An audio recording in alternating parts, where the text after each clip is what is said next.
des autres continents, Madame Ekaterina Isaeva.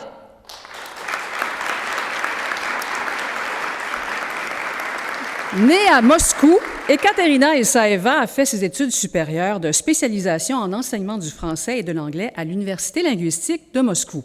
Et elle a obtenu le diplôme supérieur de professeur en 1981. Elle a par la suite enseigné le français au département des langues étrangères à l'Université d'État de Moscou, Lomonosov, jusqu'en 1993. En 1994, elle fait des études de maîtrise à l'Université Sorbonne Nouvelle, Paris 3, et obtient le diplôme d'études approfondies, aujourd'hui le diplôme de Master 2, en didactologie des langues et des cultures. La même année, elle intègre le poste de professeur au département de linguistique de l'Université d'État des sciences humaines de Russie. Et 5 ans plus tard, au même établissement, elle commence à travailler au Centre de formation et de recherche Moscou-Québec comme vice-directrice et depuis 2012 comme directrice. En 2002, Ekaterina Isaeva effectue un stage de formation en civilisation du Québec à l'Université Laval et par la suite, en 2007, elle soutient une thèse de doctorat en lettres basée sur des sources historiques et littéraires du 17e et 18e siècle ayant pour sujet la verbalisation du concept de la Terre en Nouvelle-France. Elle est l'auteure de plus de 80 publications scientifiques sur la langue et la culture du Québec, parmi lesquelles Représentation du Nord dans l'œuvre de Gabriel Roy, publiée en 2019, et, ça va nous parler beaucoup, l'image du froid de la Nouvelle-France et de la Sibérie dans les textes des voyageurs européens et russes au 17e et 18e siècle, ceci publié en 2018. Elle est co-auteure avec Henri Dorion, Étienne Berthold et Anastasia Lomakina de l'ouvrage intitulé « Québec, Canada, Russie, sans miroir », publié en 2016. Elle a aussi notamment rédigé les articles « Le roman québécois de la Terre », publié en 2017 dans la Revue d'études canadiennes, et « Représentation du climat » dans le roman Maria Chapdelaine, paru en 2015 dans la Revue annuelle des études canadiennes en Russie. Depuis 2012, Ekaterina Isaeva est membre du conseil d'administration de l'Association internationale des études québécoises, ainsi que membre du comité de rédaction de la Revue annuelle des études canadiennes en Russie, son expertise s'y exerçant au regard des articles portant bien sûr sur le Québec. Depuis 2015, elle est membre du conseil d'administration de l'Association russe des études canadiennes et responsable des recherches sur le Québec menées en Russie. En 2018, l'ambassade du Canada en Fédération de Russie souligne sa contribution au dialogue et à la coopération entre Russes et Canadiens et grave alors son nom sur le mur de la renommée. Le travail d'Ekaterina Isaeva au Centre Moscou-Québec porte essentiellement sur la diffusion de connaissances sur le Québec, sa langue, son histoire et sa culture, et ce, sous différentes formes.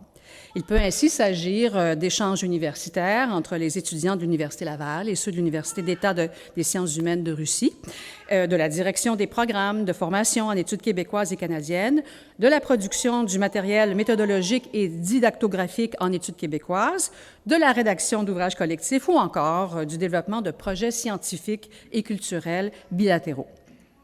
C'est notamment pour sa contribution au renforcement de la coopération universitaire et culturelle entre la Russie et le Québec, pour son apport à la diffusion des connaissances sur le Québec, sa langue et sa culture, et pour son engagement à l'égard des jeunes chercheurs que le Conseil supérieur de la langue française lui décerne l'Ordre des francophones d'Amérique. Madame Isaeva, si vous voulez bien vous approcher.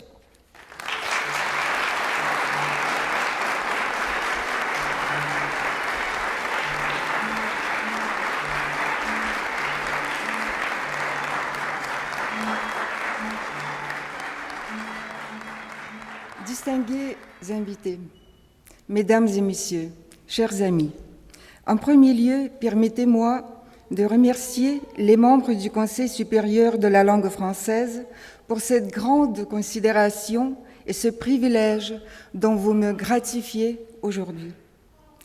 En avril 1999, j'ai trouvé mon bonheur en commençant à travailler au Centre de formation et de recherche Moscou-Québec à l'Université d'État des sciences humaines de Russie, qui a été ouvert un an auparavant dans le cadre de la coopération avec l'Université Laval, et ce, avec le soutien du ministère des Relations internationales et de la francophonie.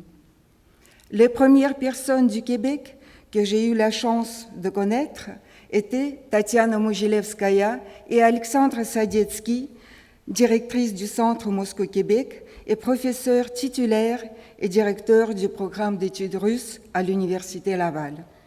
Tatiana, je te remercie de tout mon cœur de m'avoir fidèlement conduite sur le chemin de la culture québécoise, notamment sur celui de la poésie, de la musique, de l'art, qui sont reflétés par d'immenses espaces de la terre du Québec. Merci beaucoup, Alexandre, pour tes nombreux et précieux conseils et suggestions dans le choix des matières à enseigner aux étudiants russes inscrits au programme d'études québécoises qui a été ouvert en l'an 2000 à la faculté d'histoire et d'archives de mon université. Dès le début de mon travail au Centre Moscou-Québec, j'ai tout de suite réalisé que la chance me souriait, puisque j'ai eu un grand avantage tout à fait inattendu d'apprendre une nouvelle langue et de découvrir une nouvelle culture. Grâce aux lectures données par des professeurs invités, des personnalités culturelles et des journalistes du Québec, pendant leur visite chez nous, je me suis mise à étudier en autodidacte la belle langue et la culture du Québec. Je voudrais exprimer ma profonde reconnaissance à Henri Dorion, à Alain Beaulieu, à Denise Noreau et à quelques 100 autres lecteurs et lectrices québécoises qui m'ont permis de découvrir les grandes richesses linguistiques et culturelles du Québec. Au fur et à mesure que le Centre Moscou-Québec développait avec succès ses activités pédagogiques et scientifiques, de nombreux événements favorables à la diffusion du français et de la culture québécoise se sont déroulés à Moscou, à Saint-Pétersbourg et dans d'autres villes de Russie. C'étaient notamment des concerts de musique organisés avec le soutien du ministère des Relations internationales et de la francophonie et celui de l'Association internationale des études québécoises. Je suis infiniment reconnaissante à Robert Liberté, à Chantal Audet et à Suzy Beaulieu, qui ont beaucoup favorisé le développement des activités culturelles du Centre Moscou-Québec. 20 ans se sont écoulés très vite, et pendant toute cette période, je me disais que j'étais vraiment chanceuse, puisqu'un heureux hasard a voulu que je connaisse désormais non seulement des étudiants russes, mais également des étudiants québécois, qui sont aujourd'hui au nombre de 250 à avoir fait leurs études au Centre Moscou-Québec depuis son ouverture. Je suis remplie de bonheur de voir aujourd'hui dans cette salle Josiane, Étienne, Kim, David et Anna. Mes très chers, vous m'avez grandement soutenue dans mon travail et je vous aime beaucoup.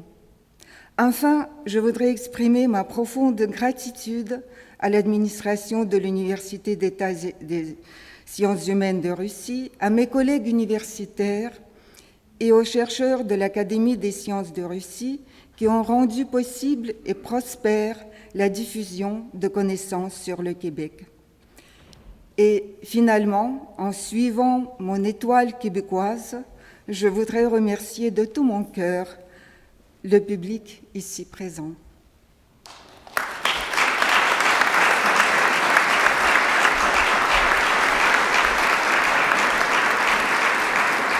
Merci beaucoup, Madame Issaeva, et encore une fois, félicitations.